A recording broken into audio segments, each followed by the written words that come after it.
So, as you should. And so what I don't hear you saying, I don't see you stuck in the regret of some choices that you've made previously. Yeah, and we all just saw your face. no. No, but you could, and we know, and a lot of us will do that. We get stuck, we get blocked to our aliveness. Mr. Dean Miles, good to see you. Mr. Brilliant Miller, always great to see you. Good to be back with you for another edition of the Coaches Commonplace podcast, where we endeavor to serve coaches who are interested to grow their impact, their income, make the world a better place, have fun doing it. Principles related to good living, principles related to being an effective coach, being a great coach, earning recognition and money, that kind of thing, you know? Sounds important. It is for some people. People like you and me. Yeah. So, yes, love it. So much of this has to do with mindset. We'll just jump right in here. We were talking before we started recording here, and you were telling me about something you've been digging into. I think you called it the state of the world health or mental health report. What is this? Yeah, the mental state of the world report, done by a group called Sapien Labs. So like Homo sapien, Sapien Labs. I forget her last name, first name Laura, has her PhD in finance from Stanford, also has maybe a medical degree in neuroscience, made her money doing micro lending in India, very, very profitable, then self-funded this Sapien Labs and just was making observations of as the world is changing and adapting, our minds and brains changing. So then just happened to start this right before COVID. So got this initial baseline of over 1 million people, 34 countries participated. That was released in March of last year. The 2022 report just came out. And it's everything that we're seeing, it's everything that we're feeling, but now it's no longer an opinion. There is some hard data to talk through things that we've valued and things that we're not. So we're valuing education, we're valuing accomplishments, we're valuing providing materially for our families and our children. What we're not valuing is stability within the family units. What we're not valuing is warmth and loving. What we're not valuing is spending time together as families. And then looking at how that's tying into mental health. Fascinating. It sounds like something that could be really good for any coach to look at, to understand like the macro trends, the environment. I mean, like you said, we're living it, we're feeling it. Right. But then to get a better sense of what's going on this planet, what are other people feeling and thinking? What are they looking for? Yes. Just having a deeper understanding of that. Yes. And there is something, one of the elements of the 2022 report was family and mental health. And the other one was friends and mental health. And just looking at how well are we doing with friends that we can confide in and friends that can help us. And I like the distinction because there's some friends I have that cannot keep a secret, but they'll help me move a couch. Yeah. So the friends you can confide in, the friends that can help you, and how important that is to have community, which is what we are intending to do with this Coaches Commonplace, is don't be alone out there. Yeah. Right? Go find community because your mental health is determined by it. Absolutely. Is this report something, is it free? Can people just find it online? Free. Yes. Wow. So sapienlabs.com, I believe. I have it right here. Sapienlabs.org. Sapienlabs.org. Cool. And it's free. That's awesome. Well, that reminds me of another conversation you and I were in with a group of coaches where another book was discussed talking about the importance of relationships. I haven't read it yet. I've added it to my list, but I understand it's based on this like 90-year study that Harvard's been doing. It's the longest scientific study of happiness. And this book was just released this January 2023. Lessons from the world's longest scientific study of happiness. And there's like such, as you're saying, an incredible component related to relationships. No doubt. No doubt. Yeah. And there's a vulnerability of the relationships because as in this the Mental State of the World report, when the relationships were focused on accomplishments and just focused on providing, it wasn't enough. Those are good things. Let's don't diminish those things. But there's also warmth. Yeah. And just being with each other. Yeah. Equally as important. Well, that reminds me of something I heard this week. I went back into the archives and I was listening to vintage Tony Robbins interviews, like 30-year-old interviews. And he talked to Barbara DeAngelis. At one time, she was married to, she's a relationship expert, and she was married to John Gray, as she was, guy wrote Men from Mars, Women from Venus, this kind of thing. And she talked about intimacy. She talked about what makes relationships work and last and be fulfilling and all this. And Tony made the comment I thought was pretty insightful, pretty basic, but how often do we do it? He said, the way you improve relationships is you prioritize them. Right? It's like, I like that. Now, what does that mean to each of us? Right. How do we prioritize a relationship? But we can, of course. And then the thing that Barbara said that I thought was a really profound insight was she talked about intimacy, and her description of intimacy, she says it's a shared experience of reality. And you think about that, where couples that, we have this model in our society where people will drift apart. The magic wears off. The honeymoon is over, right? We lose intimacy, and eventually, maybe we divorce, or maybe we stay in this marriage and it's not really rich and fulfilling like it once was. Right. But she says that's not necessary. That what causes that is, her assertion is that we stop sharing experience, just like you're saying. Yes. We can be in the same room, but we can be alone, right? With both looking at our screen or both doing whatever we're doing. And when we stop sharing, and the last part of this that I thought was really encouraging, especially for coaches who, work with couples, she said, look, in my years of working with couples, I've seen that couples can survive virtually anything, the death of a child, even infidelity, economic challenges, like all this, if they can rekindle intimacy. If they can get back to that state where they're sharing what's true for them, even when it's scary, even when it might hurt their partner, but to get there and to share that experience of reality again. That's it changes profound. The mood, and it changes the outlook. And so in this sapienlabs.org, they're not a sponsor, by the way. We're not affiliated with this. There's a free test. And so part of what Laura is saying is we need a score. So she's calling it the MHQ, your mental health quotient. And so this assessment is looking for mood and outlook, your social self, of just how do you interact and relate and see yourself with respect to others, drive and motivation, cognition, adaptability and resilience, and mind-body connection. These are the 6 domains that make up your MHQ.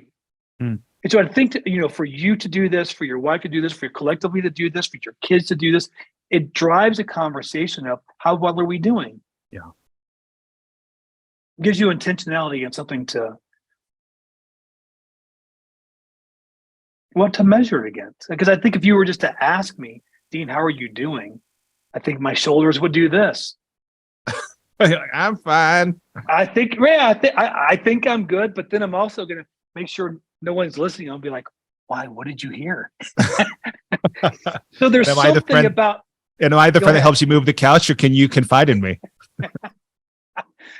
Yeah, it does make me think about that as I segment my friends. I'm like, I can't. That person can't keep a secret. Yeah, they're the couch mover. Well, I'll tell you, and thanks for sharing that with me. I hope I do want to say this too. Those quotients, that quotient that you're talking about. One way I think that's super valuable is it can be an infusion of new thought. Right? We're asking new questions. As we know, as coaches, questions are like keys that can open things up.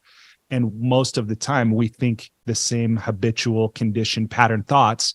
And to have something like this assessment where we can start to ask new questions, we can start to measure, right? That's pretty cool. That is cool. You sent me and a friend of ours, Robert, a quote. And then I sent you a quote back. Yep. My quote was, problems that remain persistently. Oh, that was yours. Mine. It was really. Okay, go ahead. If you can't solve a problem, it's because you're playing by the same rules that created it. And so what you're saying by this quotient is you'll start asking yourself some different questions. So you want some different rules. Yeah. And you might end up maybe to do something different. The one you sent also equally good, better. Problems that remain persistently insoluble should always be suspected as questions asked in the wrong way. Yeah. Mr. Alan Mr. Watts. Alan Watts. I love that guy. Yeah, that was one of those. As soon as I read it, like, I want to share that. I want to be in relationship with Dean through the vehicle of this quotation. We just need to be more intimate. We are right now. Shared experience of reality. Well, let me tell you about another experience I had, Dean, if I may. Please. So about 2 months ago, I'm in my basement doing what I love to do, reading a book, just all alone, probably in my pajamas. And the book I'm reading is Wim Hof's book. I know he's written a few. So I'm reading this book where he's talking about his life. He's talking about things he's learned. This guy who's known as the Iceman, right? Now he's into these different medical studies to show the power of thought, the power of cold, the power of breath, like all this. And I put the book down as I'm probably 120 pages in, I'm like halfway through. And I thought, I wonder if this guy offers live programs where I can go meet him. I can go learn from him, go have an experience directly, and not just through, these words and ideas. Right. And sure enough, I go to his website. He's got a website, and I see, he lives in the Netherlands. He's over there in Holland. It's about an hour outside of Amsterdam. But where I live in Salt Lake, it's a Delta hub. There's a direct flight. I'm like, this is cool. He's got a weekend with Wim, small event, like 50, 60 people, going to sell out. I know that. This guy's on podcasts, written best-selling books, like all that. So I sign up, and I sign my wife up. I'm like, let's go. So 2 months passes. We find ourselves in the Netherlands. Boom. It's beautiful, beautiful time of year. It says at Wim, I believe he lives there. This place, wow. It's Stroe. He invited us, he's got this purpose-built portion of it where there's this kind of a greenhouse. It's like a barn. It's glass. It's really cool. It's got these mats where we sat and had discussions. We did some breathing exercises, had a really nice lunch. And of course, we went into a tub of ice water, 10 minutes on the first day, wow, up to our neck. So we did that, and we did that on Saturday. We did that on Sunday. I ended up taking like pages and pages of notes, and I loved it so much, Dean. That was really fun. It was fun, and it was, I feel expanded. I feel refreshed, re-energized. As I said, pages of notes, which I printed out in case there was anything worth sharing. But I realized, there's a few things that stood out to me that I'd love to share with you and with others who are listening. Yeah. So, I mean, if we just pause for a second, what I find myself impressed with, brilliant, and just a lot of respect, and I'm sure a lot of us those that are listening to this, I've read books and I've been moved and I've had the thought, you know what, I'm going to go and see, or I'm going to see if they're available, or I'm going to email that person. And then I don't. I talk myself into, there's no way, that's embarrassing. That's silly. What am I even doing? And that imposter, or just my own just procrastination, I end up not doing it. Yeah. What I love about that is 120 pages in, still in the pajamas, close the book, see it all the way through. And so you were willing to have the worst trip of your life in order to have one of the best trips of your life. Yeah, I was willing.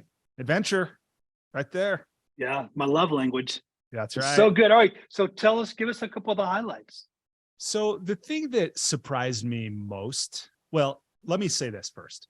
I have a cold tub in my basement now. I think it's a thing, right? I've been surprised. There's a lot of companies that are selling these, and there's both mobile ones that you could travel with. Like, I'm like, who travels with a cold tub, right? but there are, and then there's the permanent installation ones, and that's what we have. And it keeps the water at 39 degrees. Okay. Or you could have it be like a toasty 50 something if you wanted, but put it 39 in. And part of what I love about that is it's so visceral. It's so experiential. It's so intense, right? And for years, I've taught mindfulness, done my best to practice it. And it's one thing to sit in a room and do your best to watch your breath and things like this. You get in a tub of cold water, and it's boom, like It it's overwhelming. dominates. Shock and awe. It is. And then even when you're in it, to submerge fully in your head and your scalp and like all this. I just felt myself like just took my breath away just thinking about this. It does. I know. And I love it.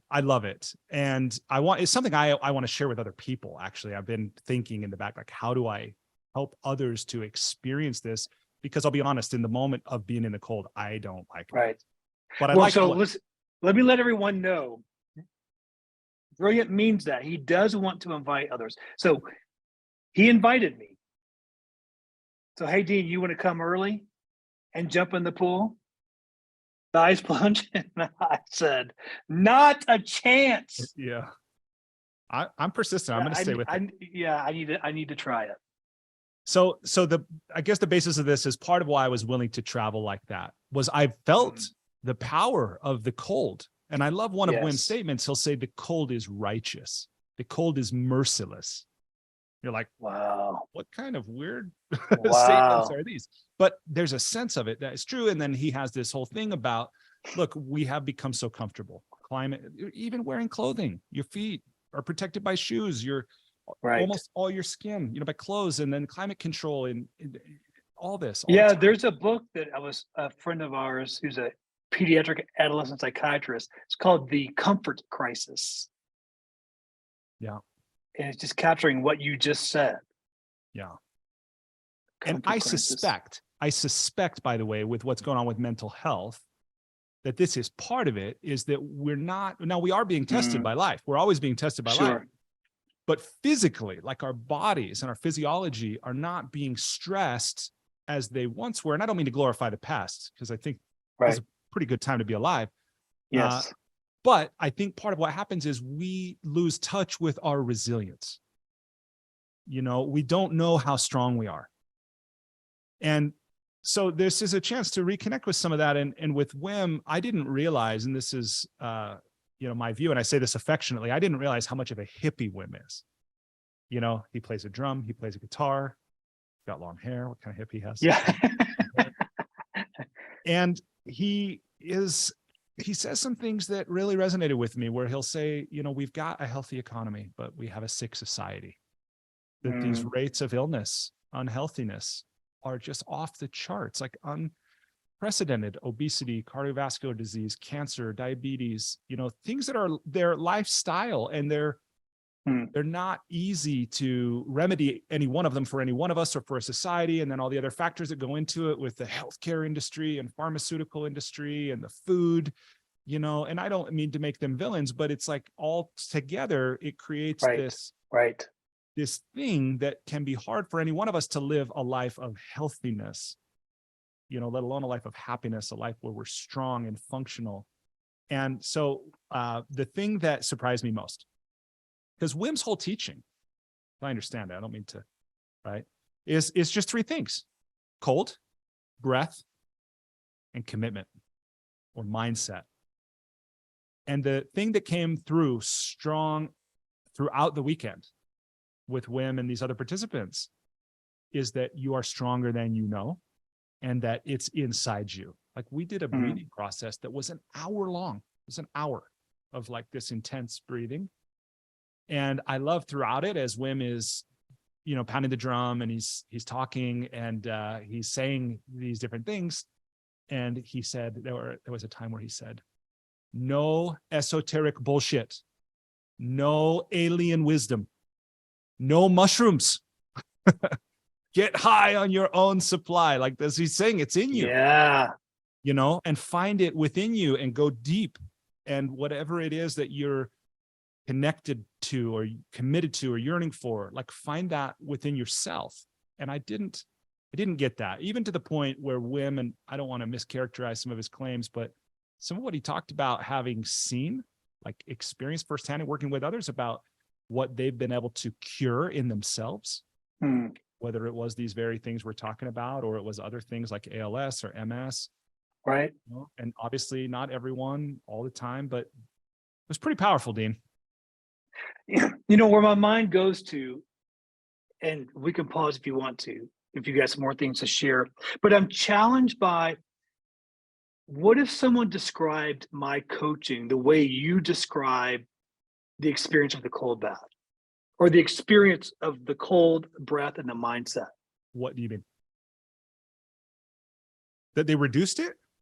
No. I mean that if someone would describe being coached by brilliant is the equivalent of the shock and the awe and revealing the strength, everything you just said about what Will was talking about. Oh yeah. That's how people would describe your coaching. Yeah, that is that powerful. It's that It's transformation. that powerful. Like It's it'll that- wake you up. It'll bring You said the cold is real. The coaching is, I mean, you're just like, wow. Yeah. That's where my mind goes. I want my coaching to be like that, to be experienced like that, to be real like that. Yeah. Where Robert Hargrove in his book, Matchable Coaching, talks about when the right coach and the right leader find themselves, sparks fly and history's made.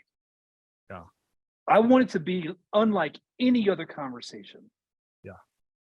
I'm with you, man. And what I mean, my take on that or my interpretation of that is that we're right. There's this saying, there are many paths up the mountain, but the view is always the same. Right. And these are paths. They're we're looking for that portal into what I believe we're looking for, that portal into aliveness. Right. Well and you said. could say it a lot of ways: joy, bliss, transcendence, meaning, connection, Yeah, oneness. awe. We're hearing that word everywhere right now. Yeah. And so again, these are words that are like paths or doors, but that's what I think we're looking for. And, you know, one of my teachers, I love the way he says this, that he says in life, you have aliveness and you have patterns that block aliveness. And that's it. And we're all looking for aliveness, but we also resist it. We fear it. We fear what it means to be true, to be fully authentic, to be ourselves, to be vulnerable, whatever. And so it's, you know, Joseph Campbell said, the cave you fear to enter holds the treasure you seek. It's like we simultaneously are attracted to and repelled by the objects of our desire, by our dreams, by our hopes, our aspirations. And so this coaching, like you're talking about, I want people to experience my coaching and me in the same way that Brilliant's over here talking about the power of 39-degree water. Yes. But what I think we're really talking about is aliveness. Yes. There's no doubt that's my about it. suspicion. Yeah. I mean, yeah, the coaching that I'm certified in, my goal that I have is to call it forth, right? An ICF language. I really do. I believe it's in them. Yeah.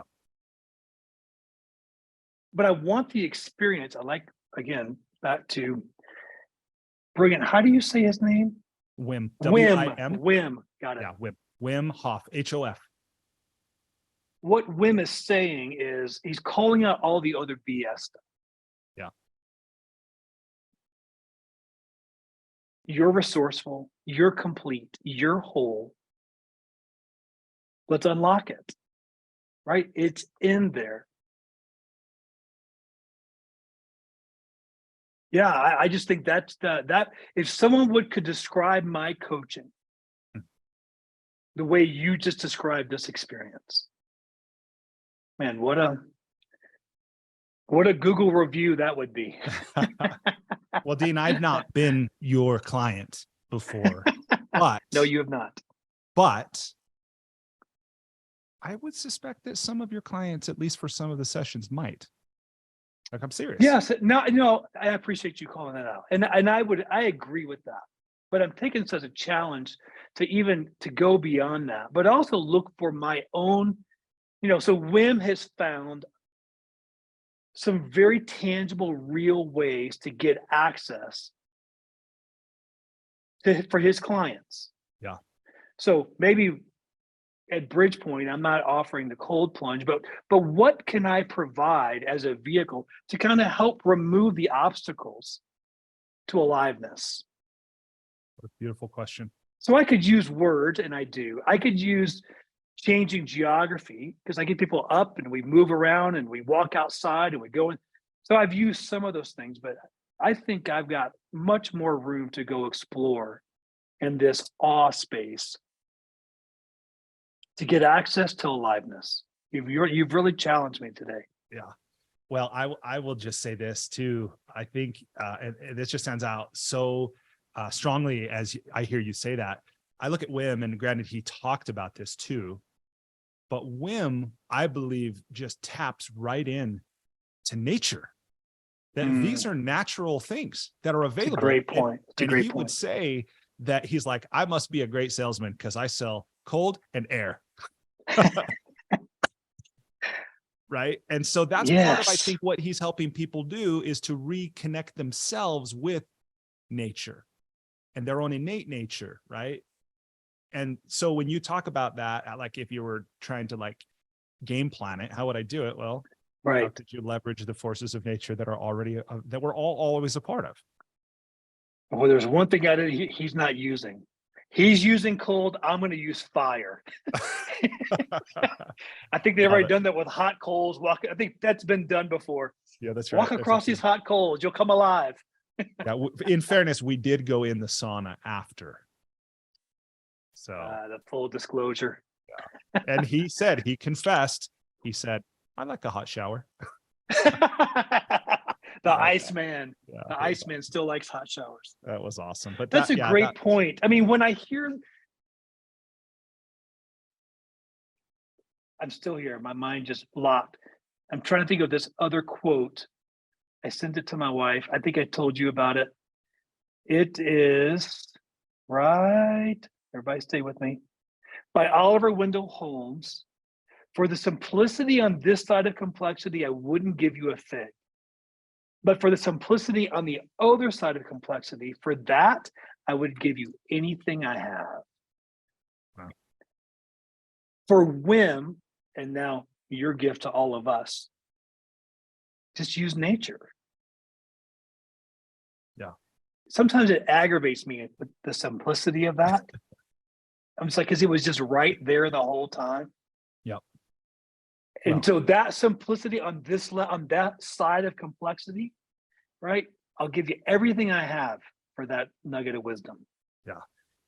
You know, Osho says that realization is not, he says it's not a search. No, it's awakening. He says like awakening is not a search, it's a realization. Right. So it's like what's been there the whole time, just recognizing what's been there the whole time. So it's on the other side of complexity, what seemed confusing, what seemed difficult, right? You know, what seemed complicated, that when we are able to sort that, I messed that quote up. What he said was enlightenment. That's what he said. He said, enlightenment is not a search. It's a realization. And so it's that recognition of what is already right inside of us or in front of us or true. Yes. And what you can't replicate. I look at what I have over my left shoulder. I look at what you have behind you. You can't replicate a first-person experience. Yeah. We can read it. It's just not the same. I mean, all my years in pharmaceuticals, all that means is I've spent thousands of hours in doctors' waiting rooms, which means I've read 10-year-old magazines that have been sitting there forever. I've read so many golf digests of how to hit out of the sand trap. I don't think anyone knows more about it than I do. And I'm terrible at it because reading it is not the same as doing it. Yeah. And sometimes you have to be willing to get on a plane and fly halfway around the world to experience this. I mean, this is a new topic for you, but you are reawakened. We're experiencing you as a lot. Yeah. Well, I'm excited, Dean. I mean, you know that you've been on this journey with me for it's got to be more than a year now, a couple years. Yeah, a year and a half or so. And I mean, I know we all go through cycles. We all go through ups and downs. You know, we have conditions that we live, patterns that we live, and then, you know, plateaus. And then hopefully we step up and then it's a plateau. And right. And I think that I'm on that up to the next plateau in certain ways in my life. Feel good about that. So, as you should, you know, and so what I don't hear you saying, I don't see you stuck in the regret of some choices that you've made previously. Yeah. We all just saw your face. No, but you could, and we know, and a lot of us will do that. we get stuck, we get blocked to our aliveness. Yeah. And your willingness to take that next risk and adventure in search of aliveness so that you can experience to be the realization. Yeah. Yeah. And as you say that, I know we're in this is a philosophical episode a bit, isn't it? But this idea, my beard's got longer as we've been talking. I see that. Well, and I think one of the challenges too is knowing when that is driven by restlessness, like that I'm not enoughness, versus this is my soul yearning to grow. Right? Because we can distract ourselves you see it. I've been a learning junkie for a long time, and I see people that it's what they do is workshops and seminars and self-help programs. That's a good point. It's what I do. Some, for sure. I'm a perennial learner, as I know you are, but I think for a lot of my life, that was driven by that sense of inadequacy. And it was a mixture. Like many of us, our motives aren't ever always one thing. They're not purely altruistic. They're not totally selfish or anything, one thing. But I think it's worth at least asking, like, what is motivating this? Is this something that I think I'm going to fix something in myself if I just get one more degree or one more certification? Right. Or when are you going to wake up to the fact that you are enough, or that you are perfect exactly as you are, or your life is in certain ways? It doesn't mean you'll like it all, right? Because life is not about just what we prefer and what is comfortable or what's familiar. It's not just about that. But what if your life was perfect exactly as it was? What if you were perfect exactly as you were? And as Ken Keyes Jr. says, that everything in life is perfect for your enjoyment or your growth. So let me ask you one question, and then we can transition. If you could have a do-over on this trip with Wim, what's one thing you would do different, more or less of, or differently?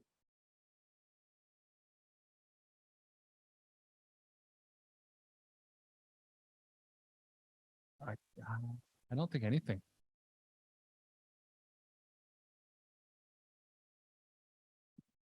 I like that answer. Yeah, I feel very fortunate, very blessed to have that experience in my library. There it is. Boom. Grateful. Yeah. Well, that just says a lot of your preparation. Because sometimes I walk into those experiences and sometimes I play smaller than I wanted to. And then on the other side of it, I'm like, I wish I would have stepped into it less reserved, more authentic, more open. I mean, that's just part of life. But if I had the ability to turn back time and do that moment again, sometimes I can start off slower than was necessary. Yeah. So nice work. Nice work being ready. Well, thank you. Okay, so we have just a few minutes left, and we usually talk. So I'd like to think what we've just talked about are principles that are related to good living. People can take whatever they will from that, whether it was relationships or mental health, or maybe something related to their physical health, or getting curious about the cold or the Wim Hof method or whatever. So a lot in there, right? We could talk a little bit about something that could help people be a great coach, something that could help them earn recognition and money. Where do you want to go with the conversation, Dean? And what's going to serve people listening? What goes on mine is the idea of either how do we pay attention, right? Which is what they're using notifications, or this idea of what are you testing? What are you doing new to go and experiment when it comes to just your maybe life, but also more specifically your practice, your coaching practice. So of those two, which one would you like to? I like that second one. So something that can help coaches to grow their impact and income, earn recognition and money, and what you're talking about, this idea of testing things, right? To help grow their practice. I like that. Let's talk about that for a few minutes. Yeah, well, the first one is just we're doing it right now. Is this podcast? I mean, it had a different name. It was, what if we do a couple of these and see what happens? To we renamed it and rebranded and changed the format. And hey, so what if we do 10 more of these? Yep. So just even that in and of itself, we didn't have a full plan. Right. It's just, let's go try something. Yeah. What would you add to that? Yeah, absolutely. Well, this idea of testing. So I think of it in two parts, and I will back up a little for myself to frame the conversation in terms of a book that was recommended to me. I picked it up and looked inside a little bit. Haven't read the whole thing, but it's a book called Hacking Growth by Sean Ellis and Morgan Brown. The subtitle is How Today's Fastest Growing Companies Drive Breakout Success. And these authors assert that today's business powerhouses, the book's a few years old, but here's what they say, like Pinterest, LinkedIn, Spotify, Evernote, Facebook, Uber, they didn't get to where they are now by merely building a great product and then crossing their fingers and hoping they would catch on. Instead, they used growth hacking strategies and tactics. And then they go on to explain that the essence of growth hacking is that you carry out rapid fire experimentation across multiple channels in different product development directions and stuff that, like, as I hear it, I'm like, oh, wow, that might work for software or that might work for a team, but I'm just a solopreneur. But the point is testing, this idea of testing and whether, and then I think of it in two broad categories. That are you testing to build products like this podcast? I mean, I don't call it a product, but are you testing to build things? If you want to write a book, are there ways you can test writing a book before you write 220 pages and publish it and send it out into the world? Can you do a chapter? Can you do a white paper? Other things. So testing products, programs, projects, things like that. But then there's also, as I think Sean and Morgan here are talking about in the book, testing marketing. That's something I don't have a ton of experience with myself. I don't do the A/B send tests and I'll do this social media post to this audience and so forth. Although, of course, these big companies are doing that all the time and then refining the product. Right. But that's the thought. So how can we test the things we're building and how can we test the things we're marketing? Yeah, I like the reminder of what best practice is doing the A/B. My own reality, and I think for aspiring coaches, you may not be able to have the resources to do an A/B, but start with an A and go for a bit. And what feedback, what are you noticing? I was just quickly jotting down over the years some things that I've tested because I didn't know what it was going to do. Is I did the Forbes Coaches Council. That was a test to see, one, could I even participate and add something of value? Because there were hundreds that were participating, but they only took the 10 top answers. So it was just a testing of my own language, my own perspectives. Would Ford see value in it? That was a test, and I would say it was okay.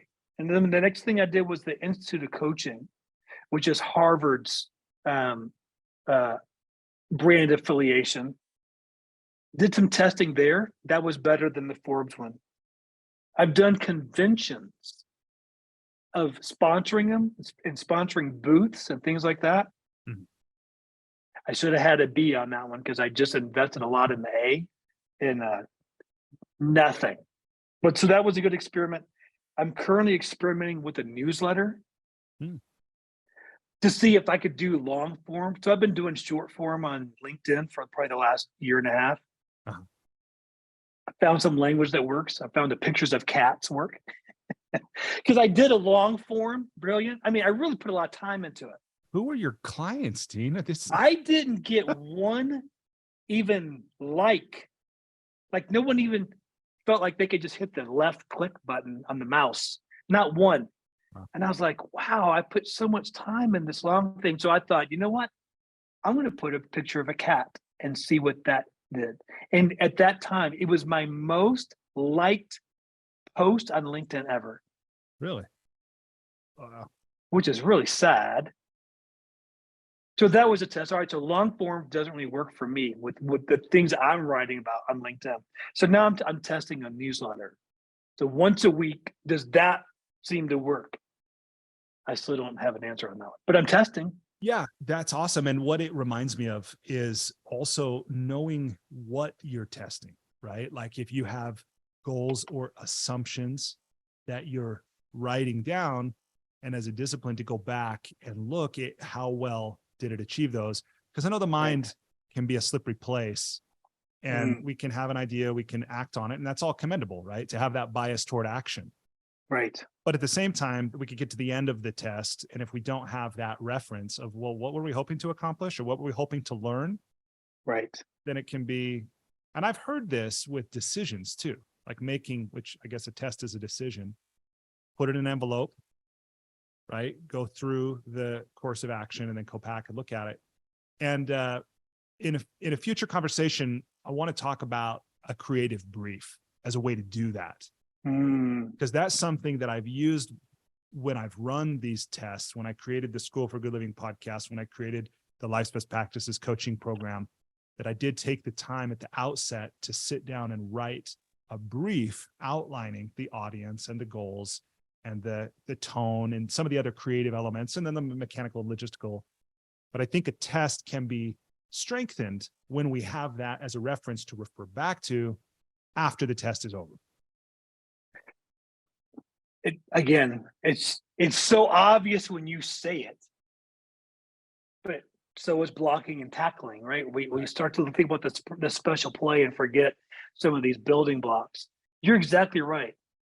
Because I forget, and it's not until I either go back into Canva or something where I could see the iterations of my visual representation of the company. So even like on my LinkedIn headline now, I'm trying the language of unlocking, that I unlock and align leaders. That's new language for me. So I'm trying to see, so what's my test? I'm trying to see if I hear my clients use it. And I am. So I don't know if that's good or bad, but it's working. There's also just adding my signature to some of my marketing materials. Yeah. And I got a lot of positive comments from current clients as they're scrolling by. When they see that, they know it's me, and they'll stop and pause on it. So that's been interesting. But if you ask me what was my experiment 5 years ago, and so Dean, what was your goal when you tried that? I don't remember. Yeah. Which good for you for taking action. I mean, that's great. Yeah, that's a good reminder. The most out of that action. He said it's a creative brief, you called it. Yeah, this is something I learned from a friend of mine who's been a dear friend for many years and a great teacher. And it's something, to be honest, Dean, I've been meaning to write a little blog post or an article about it, like what it is and how to do it, because it's been so valuable in so many ways. By the way, well, I maybe shouldn't say this on the recording, but I began one, either a creative brief or a project brief, either one. Right. Many people who work in the marketing communication world will be familiar with those kinds of things, but many of us who are just, on run-of-the-mill entrepreneurs don't necessarily know that or slow down to do it. But it can be so helpful, right? To clarify your own thinking and then to get other people's input and then to have something durable to refer back to. But this is what I was going to tell you, is that I started one for an authors and publishers and marketers convening. Yeah. I started one, and then at some point I'll share it with you and have you respond to it and add to it. Yeah. Yes, I'd like to do that. So I'm also thinking, I'm going to participate with ChatGPT in a Q&A dialogue with me to help me create a creative brief. Cool. And then that's awesome. Then on one of these, I'll share it. You have a project in mind for it? Is it the newsletter or something else? Yeah, I'd like to do it with the newsletter. Awesome. I mean, so it's only been out for 3 weeks. I've got 500 and something subscribers. Dang, Dean. So pretty excited about, I mean. How do I sign up? Why am I just learning about this? I can't let you know everything right off the bat. You got to keep some of that mystery. It's on LinkedIn and Substack. Well, that's why I haven't found it. I don't look at social media very much, but I want to sign up. So Substack. Okay, I'm going to Substack right now. How do I find this thing? So my name and it's called The Unlocker. The Unlocker. So Substack, search Substack, The Unlocker. And you should see my face. Boom. I see you. I'm adding, but I'm going to add you on Substack, and I don't frequent Substack. It's going to email me? Yes. Okay. I just So subscribed. make sure it goes to your junk email. I'm subscribing with the email account I actually use, Dean. Yeah. So for those that are listening, you can go to Substack, but it's also on LinkedIn.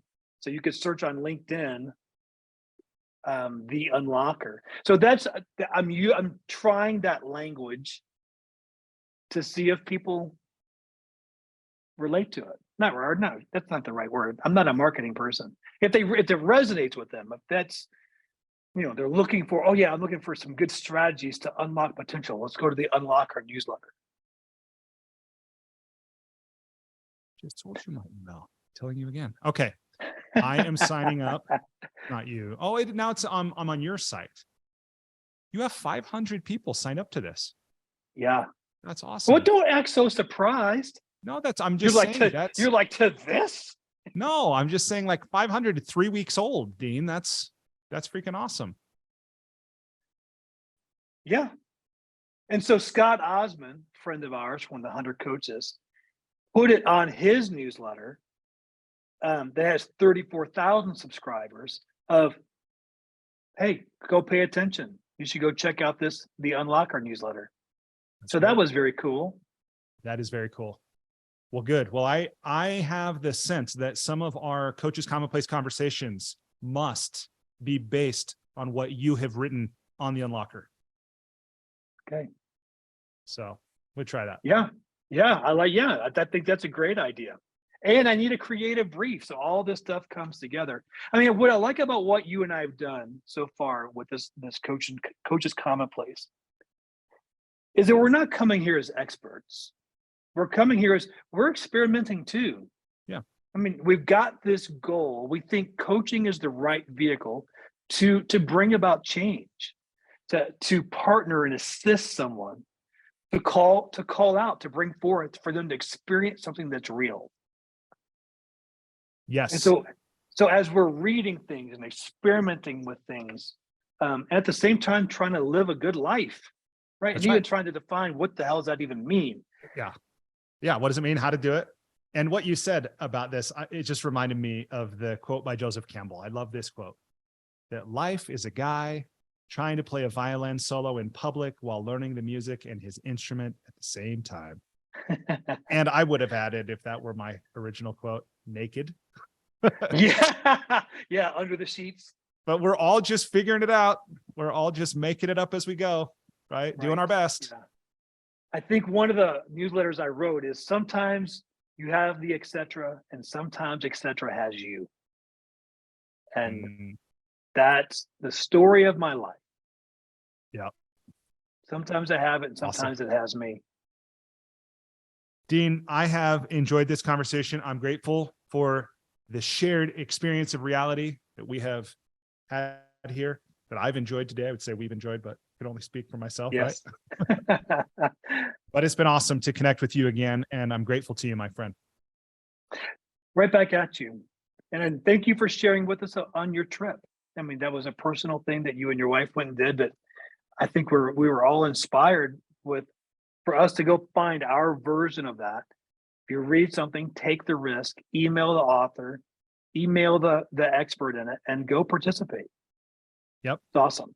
And I'm going to keep inviting you into the cold plunge. So okay. Be ready for I'm going to say yes right here in front of all of our audience. I'm going to do it and I'll report on it. Awesome. I love it. All right. Well, to everybody listening, thank you as well. Hope you found something here that was useful to you. Put it into practice, make the world a little better place, help make this a world where coaching truly is a possibility for everyone.